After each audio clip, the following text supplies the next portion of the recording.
I think the frustration comes when people don't think that, okay, when we get a black politician, where's the love? Like we get, different mayor. Every city has a black mayor. Every major city has a black mayor for the most part, right? Right. So I'm sure that they have helped black people, but in a huge way.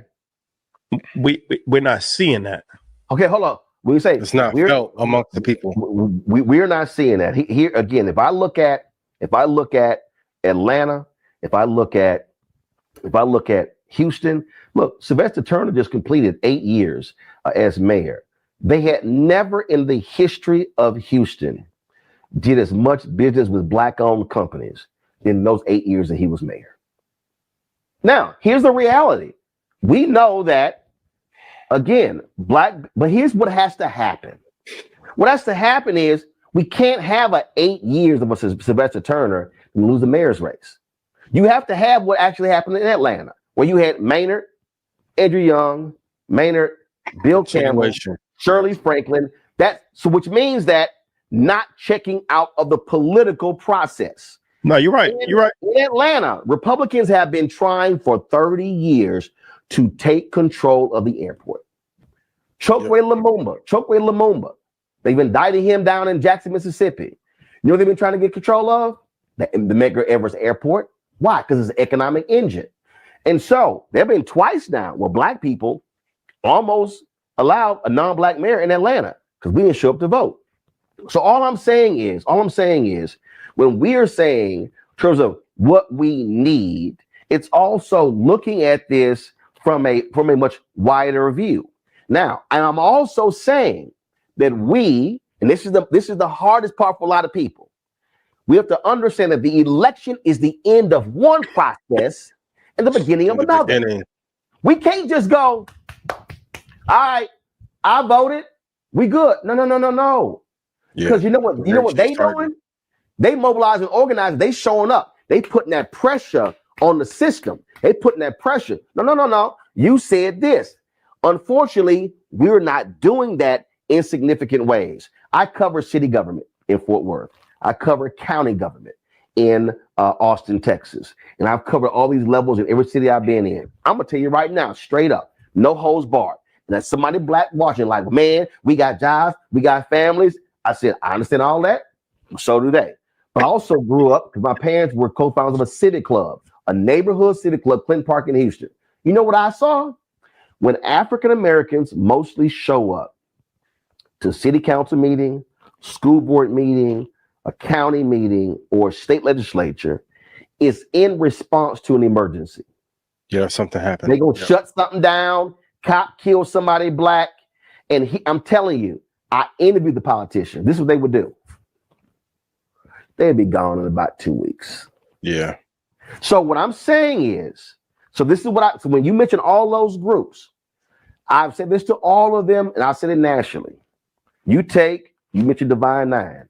Now I'm gonna add on Prince Hall Mason, Eastern Star, and I'm gonna add on the links. So that's 12 groups right there. Divine Nine of those 3 groups. You tell me in our major cities in the country, why can't Alpha say, month of January, we as a collective are going to the city council with our demands? We just asking brothers to come one time out of the year. AKs pick February, Deltas pick March, Omegas pick April, Kappas pick May, and it goes on and on and on. But that means using our groups to mobilize outside of our personal meetings. That means you got to have an agenda beyond your personal meetings. Now it means how do you mobilize them to now take action? So what's happening right now? Again, we talk about the boycott with Target. Same thing. How do you treat that as a laser light deal? We have black infrastructure. We have black organizations where we meet, we talk. But the problem is those black groups, and this is not me just saying this here, in his book, Where Do We Go From Here? Chaos or Community, Dr. King, in his last book he wrote, this is what he said about black institutions. He said, we have 4 institutions in black America that are prime. He said, they are all, this ain't Roland Martin. Okay, y'all argue with Dr. King. He says there are already structured forces in the Negro community that can serve as the basis for building a powerful united front. He writes, the Negro Church, the Negro Press, Negro fraternities and sororities, and Negro professional associations. We must admit that these forces have never given their full resources to the cause of Negro liberation. There are still too many Negro churches that are so absorbed in a future good over yonder that they condition their members to adjust to the present evils over here. Oh, this is where he talks about us in media. Too many Negro newspapers have veered away from their traditional role as protest organs, agitating for social change, and have turned to the sensational and the conservative in place of the substantive and the militant. Too many Negro social professional groups have degenerated into snobbishness and the preoccupation with frivolities and trivial activity. But the failures of the past must not be an excuse for the inaction of the present and the future. So this is what I'm going to say to all of the people who y'all mentioned off the top. The people who have complained about what they want. The people who have complained about Democrats. This is what I want to ask them. What are you going to receive sitting on the couch? Who are you pressing right now? Although Trump is in there, Elon Musk is running him up. We're still constituents. What's the demand? What are we actually demanding? To the people who are complaining about, man, we ain't got nothing.